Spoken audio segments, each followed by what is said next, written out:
प्रतिकूल अनुकूल दोनों ही कूलों के मध्य सरिता समान सदा बहना चाहिए। जैसे रखे राम जी रहना चाहिए। सीताराम सीताराम कहना चाहिए। प्रतिकूल परिस्थिति हो तो प्रतिकूल परिस्थिति में भी, अनुकूल परिस्थिति हो तो उसमें भी, दोनों के नदी यदि दो तट के भीतर बहे, अंदर बहे, तो वो नदी, और तटों को लांग दे तो फिर वो नदी नहीं है, वो क्या है? तालाब, समुद्र। इसलिए हमारे जीवन की जो नदी है, सरिता है, वो दो कूलों के मध्य, प्रतिकूल और अनुकूल, न अनुकूलता से प्रभावित न प्रतिकूलता से प्रभावित, दोनों के बीच में बह रहा है। बस निरंतर सहज दृष्टा भाव लेकर के बह रहा है। प्रवाह है जैसे सरिता। सरिता ना तो इस तट पर ठहरती है ना इस तट पर ठहरती है, बस वो तो दोनों तटों के बीच में बहती रहती है। ऐसे ही भैया साधक के जीवन रूपी सरिता ना इस तट पर, न प्रतिकूलता के तट पर ठहरना चाहिए न अनुकूलता के तट पर ठहरना चाहिए। वह तो इन दोनों प्रतिकूल अनुकूल दोनों तटों के बीच में बहते रहना चाहिए।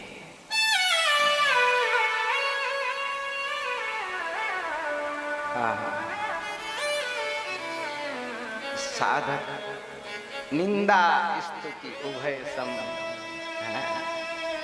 न निंदा से प्रभावित न स्तुति से प्रभावित।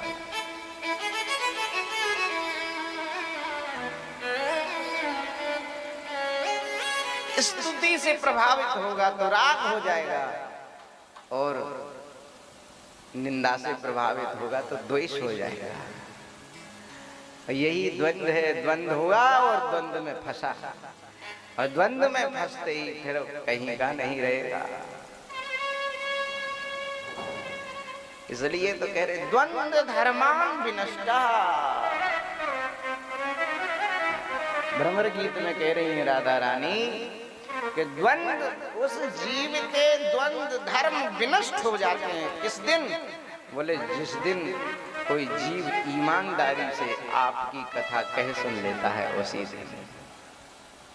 बहाव इव विहंगा भिक्षुचर्याम चरंती, फिर वो विहंग हो जाता है। क्या हो जाता है? विहंग। विहंग कैसे, किसे कहते? पक्षी को। पक्षियों जैसा फिर उस साधक का जीवन हो जाता है। यदनुचरित लीला कर्ण पीयूष पिप्रुट सकृत धन विधूता द्वंद्व धर्मान विनष्टा। उसके सारे द्वंद्व धर्मान विनष्टा, उसके सारे द्वंद्व धर्म उसी समय नष्ट हो जाते हैं। इस समय, जिस समय वो आपकी कथा, हे श्री कृष्ण, आपकी कथा ईमानदारी से सुन लेता है। इसलिए भ्रमर गीत में राधा रानी कह रही है कि भैया जिनको अपनो घर बचा के रखना होए, शरीर संसार बचा के रखना होए, वो इनकी कथा ईमानदारी से नहीं सुनना। अगर ईमानदारी से कथा सुन ली और कथा का एक कण का भी स्वाद लग गया तो बिहब इव विहंगा भिक्षुचर्याम चरंती, फिर वो पक्षी की तरह जीवन मुक्त होकर इस पृथ्वी पर परम श्रद्धे पूज्यपाद ब्रह्मलीन ब्रह्मस्वरूप श्री स्वामी शरणानंद जी जैसे भिक्षुक बन करके पृथ्वी पर विचरण करे।